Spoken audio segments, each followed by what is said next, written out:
క్రైస్తవులారు మన విమోచకుడు రక్షకుడు యేసుక్రీస్తు వారి బలమైన నామంలో ఈ రోజున ఉపవాస వాక్య ధ్యానములకు మన దేవుని పేరట ప్రతి ఒక్కరికి క్రైస్తవులారు పరిశుద్ధ గ్రంథం ఉన్నటువంటి ఒకే ఒక నిజమైన దేవుని గురించి తెలియజేస్తా ఉన్నది. ఈ నిజమైనటువంటి దేవుని మనము మన వెనుకటి జీవితాల్లో ఉన్నటువంటి ప్రాణంగా చూసుకున్నటువంటి వాటిని కాదనుకునేంతగా ఈయనే నిజమైన దేవుడు అని తెలుసుకొని వాటిని కాదనుకున్నాం. ఆ వెనుక మనం ప్రాణంగా చూసుకొని ఉంటాం. అంతేగాని వెనుకున్నటువంటిది ఎవరైనా సరే మనకి అక్కడికి వస్తారు అని దైవములుగా భావించినటువంటి వారిని ప్రాణంగా చూసుకొని మనం ఏం చేసినామంటే యేసు ప్రభు కోసం వాటిని అన్నింటినీ కూడా వదిలిపెట్టుకున్నాం. నిజంగానే యేసు ప్రభు నిజమైనటువంటి దేవుడై ఉంది. మనము ఉపవాసించి చేసిన ప్రతి ప్రార్థనకి కూడా సమాధానం ఇవ్వడానికి సమర్థుడై ఉన్నాడు. సమాధానం ఇవ్వడానికి సమర్థుడై ఉన్నాడు. అన్నీ ఉన్నాయి మనకి. ప్రస్తుతం మనం ఉన్నటువంటి ప్రాంతంలో ఒకనొకప్పుడు ఏది లేకపోయి ఉండొచ్చు. తర్వాత రోజుల్లో అన్నీ సమకూర్చుకున్నాం. నీళ్ళు ఫెసిలిటీ కావచ్చు, లేకపోతే తినేటువంటి తిండి గింజలు కావచ్చు, లేకపోతే ఇంకొకటి. ఈ పరిస్థితుల్లోనే కొన్నిసార్లు ఏమవుతుందంటే వచ్చే నీళ్ళు రాక ఎండిపోవడం, ఆ బావి కానీ ఆ బోరు కానీ ఎండిపోవడం, పండేటువంటి పంట అనేది చేతికి రాక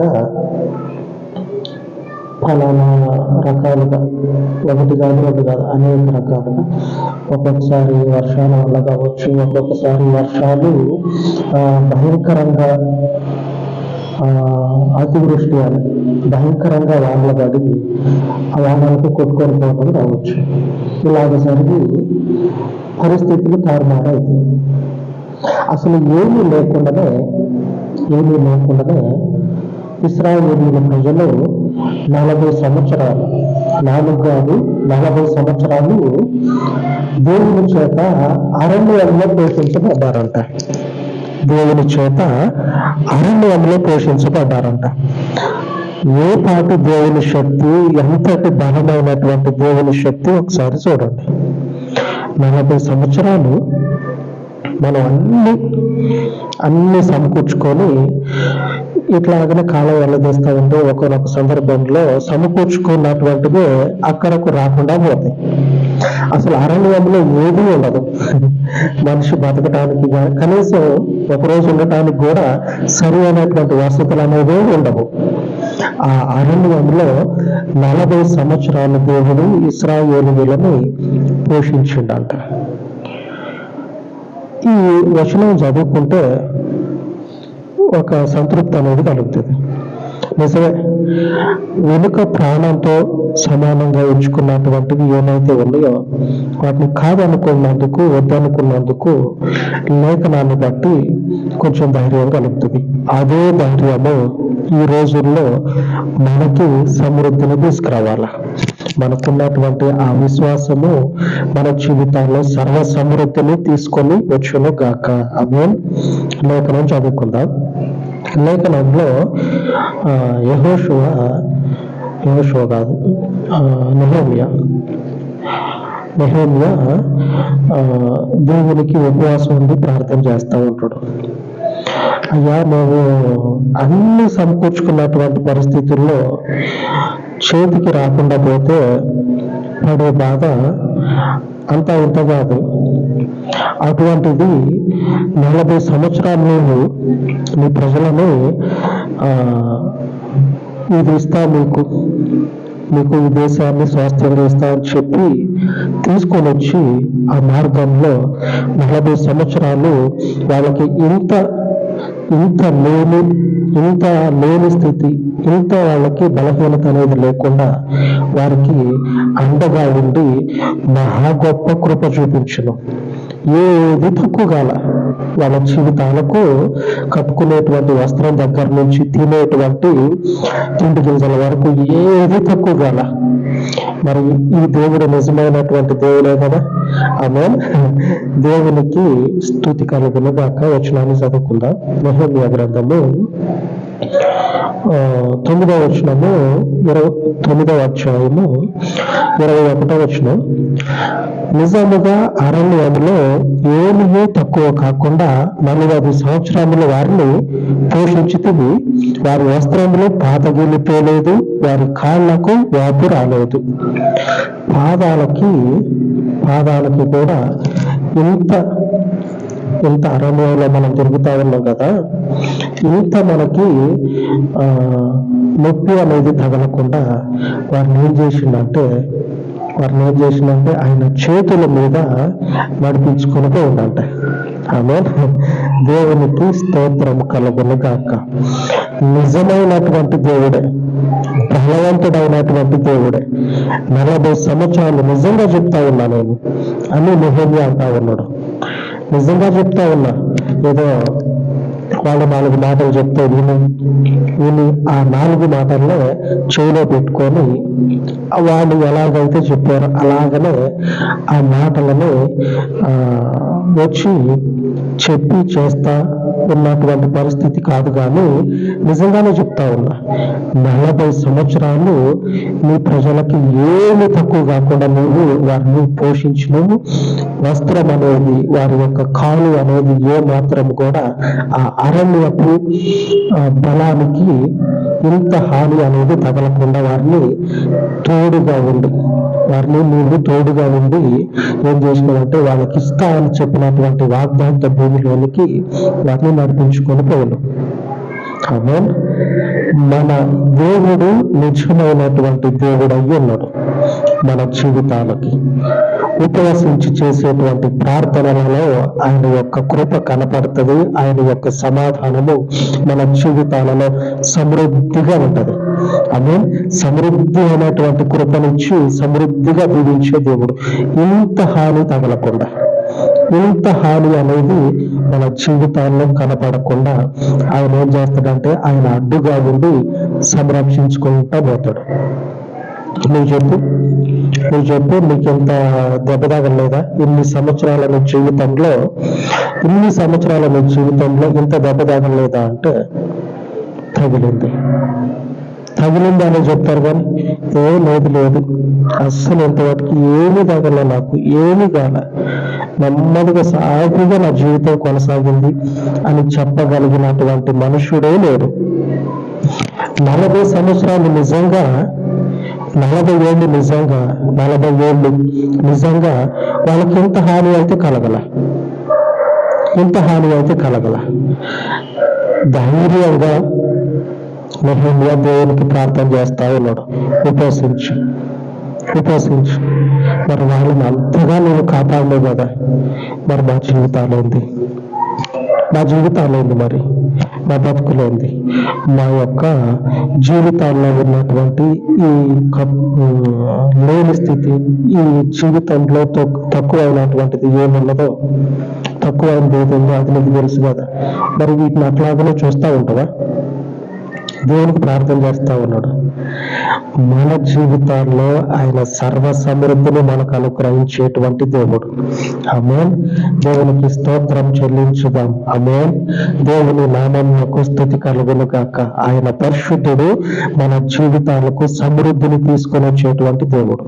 ఎవ్వరు కూడా చెప్పలేరు. ఇప్పటి వరకు నా జీవితంలో ఏది తక్కువ కాల, అంత నిమ్మలంగా, నెమ్మదిగా, సుఖంగా ఉండదు అని చెప్పగలిగేటువంటి మనుషుడే లేడు.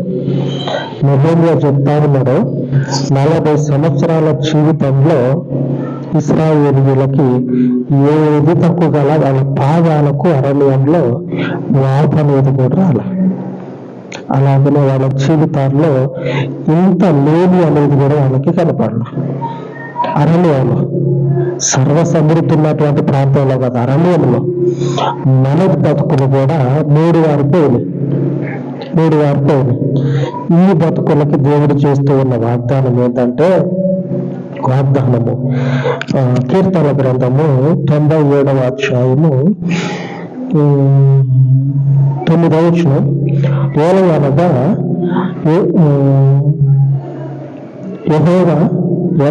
యెహోవా భూలోకమంతటికి పైగా నీవు మహోన్నతుడుగా ఉన్నావు, సమస్త దేవతలకు పైగా నీవు అత్యధికమైన ఔన్నత్యము పొంది ఉన్నావు.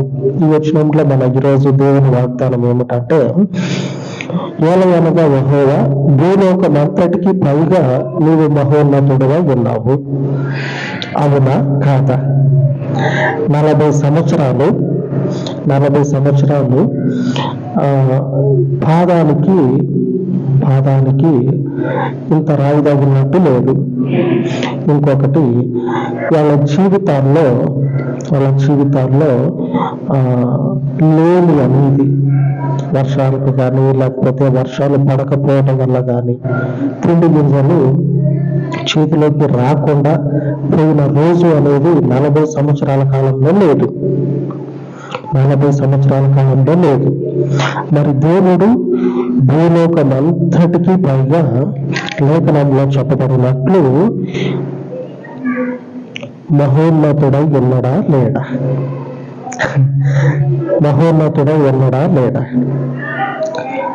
ఈ మాట చెప్పుకునే ముందు ఇంకొక మాట మనం మాట్లాడుకుందాం. ఇప్పటి వరకు జీవించినటువంటి జీవితంలో ఎవరిని అడిగినా సరే, ఇన్ని రోజులు, ఇన్ని సంవత్సరాలు జరిగిపోయింది కదా, ఇన్ని సంవత్సరాల్లో మీకు ఎప్పుడైనా కొరత లేదు, అంత నెమ్మదిగా ఉంది అనేటువంటి రోజు ఎప్పుడన్నా ఎదురుపడ్డదా అని అడిగితే, ఏదో ఒక రోజు ఉన్నది అని చెప్పని అంటాడు. ఉంటది లేదు అని చెప్పిందంటే ఆ మనుషుడు నిజం చెప్తున్నాడు మాత్రం ఎవరు నమ్మరు, అందరూ తెలిసిందే. అదే కానీ లేఖనంలో దేవుని ప్రజల జీవితాల్లో ఏమని సెలవిస్తా ఉన్నదంటే, దేవుని వాక్యము ఆయన మహోన్నతుడై ఉండి భూలోకంలో ఆయన ప్రజలకి ఇంత అపాయం అనేది, సాధారణంగా వచ్చేటువంటి వాటి నుంచి కూడా అపాయం అనేది రాకుండా కాపాడుతాడంట, సంరక్షిస్తాడంట. మనుషుల మధ్యలో ఉంటేనే ఏదో ఒక కొరత, ఏదో ఒక భయం ఉంటుంది. అరణ్యంలో బతికేటోనికి అరణ్యం మధ్యలో భయంకరమైనటువంటి జాతులు అంటే మనుష్య జాతులు, నరరూప రాక్షసులు అంటారు కదా, అటువంటి మనుషుల మధ్యలో నుంచి అరణ్యంలో పడి వస్తా, అదే అరణ్యంలో క్రూర మృగాలు ఉంటాయి కదా, వాటి మధ్యలో పడి వస్తా దేవునికి తక్కువ కాకుండా సర్వ సమృద్ధి కలిగి 40 ఏళ్ళు నెమ్మదిగా వచ్చారంట. మంచిగా గవర్నమెంట్ వాళ్ళు మొత్తం సాఫీగా ఉన్న రోడ్డు వేస్తే సాఫీగా పోవటం కాదు, అరణ్యంలో కొండలు, లోగలు, సెలయేర్లు, అగాధాలు, లోగలు ఉంటాయి కదా, వాటిల్లో పాటు నెమ్మదిగా వచ్చారంట. మహోన్నతుడు ఆయన, భూమి మీద మహోన్నతుడు.